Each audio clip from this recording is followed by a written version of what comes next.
हाँ दोस्तों, अब हम लोग डॉक्टर मनोरे किताब से 6B का पहला क्वेश्चन देखते हैं कि पहला क्वेश्चन क्या है। पहला क्वेश्चन लिखा है त्रिभुज ABC में, यही त्रिभुज ABC है, में रेखा D, ये रेखा D BC के समांतर है। चलिए ठीक है। AD संबंध AB, ये जो AD है AB का जो रेशियो है वो 1 संबंध 3 है।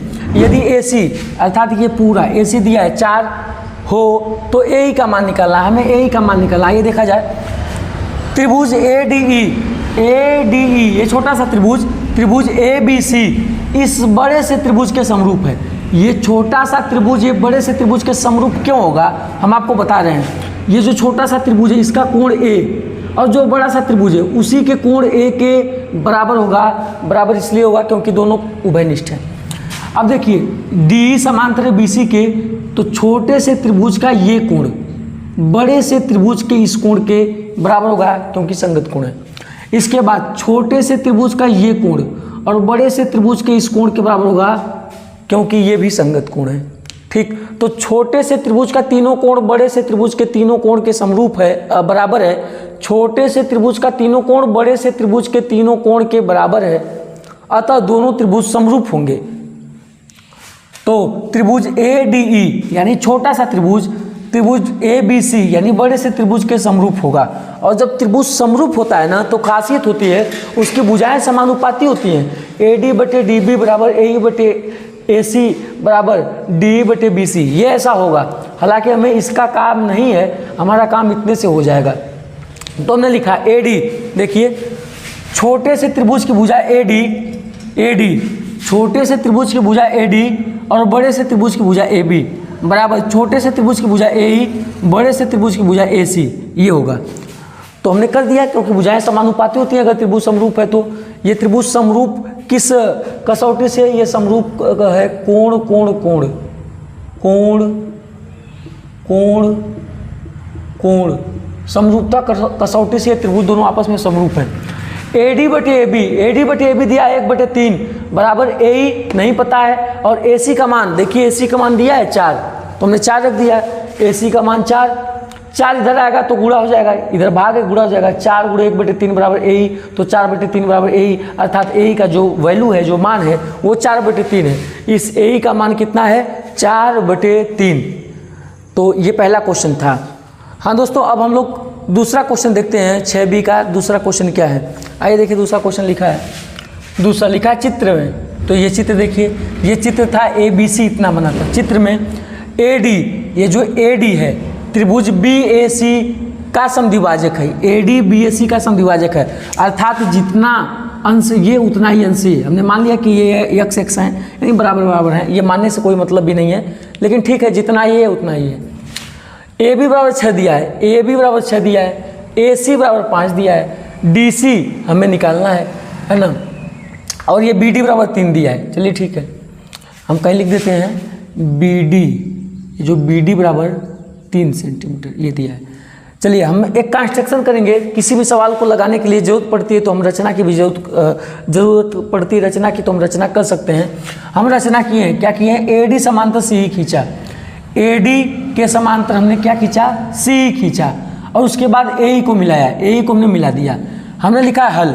हल में क्या लिखा है देखिए, हल में चूंकि BAC का समद्विभाजक AD है, कोण BAC का समद्विभाजक कौन है? AD है, तो क्या होगा? कोण BAD ये कोण बराबर CAD ये कोण, ये दोनों आपस में बराबर होंगे।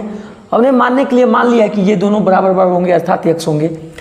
देखिए इसके बाद देखिए BAD, ये जो BAD है ये कोण BAD, देखिए BAD ये कोण ये बराबर है किसके? कोण 2 के, इस कोण के। यह कोण इस कोण के बराबर होगा। ऐसा क्यों होगा?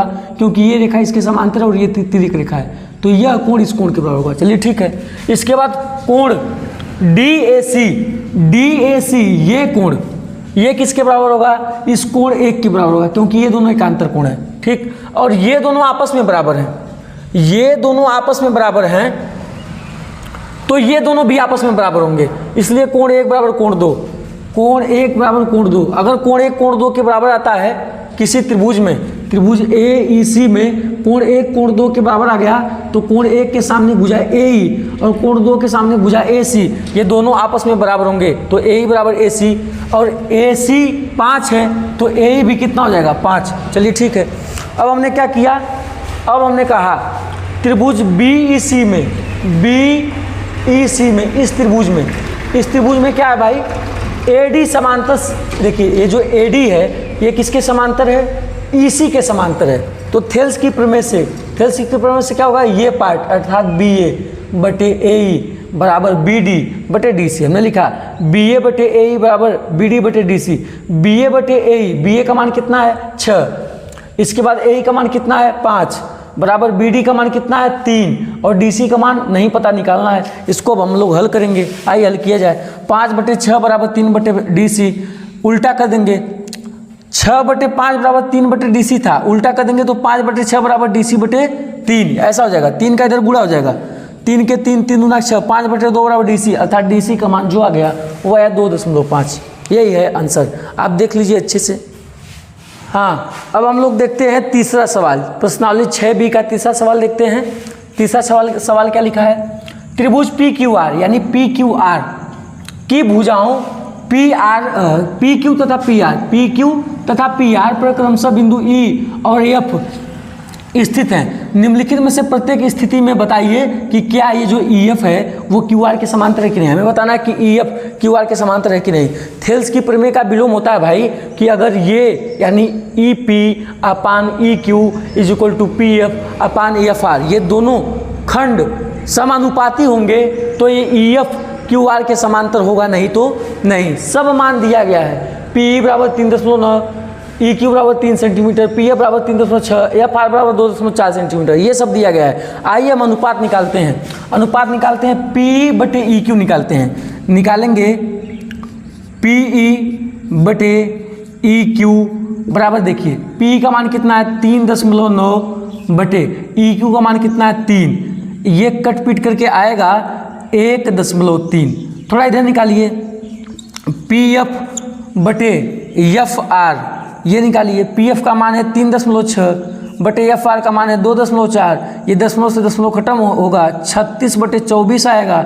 12 3 यहाँ 36 और 12 दूना के 24, ये आ जाएगा 1.5। अब देखिए ये दोनों रेशियो बराबर नहीं है, ये दोनों ही रेशियो अगर ये दोनों बराबर होते तो ये जो EF समांतर होता QR के, लेकिन ये बराबर नहीं है। हम लिखेंगे चूंकि PE बटे EQ not equal to PF बटे FR, तो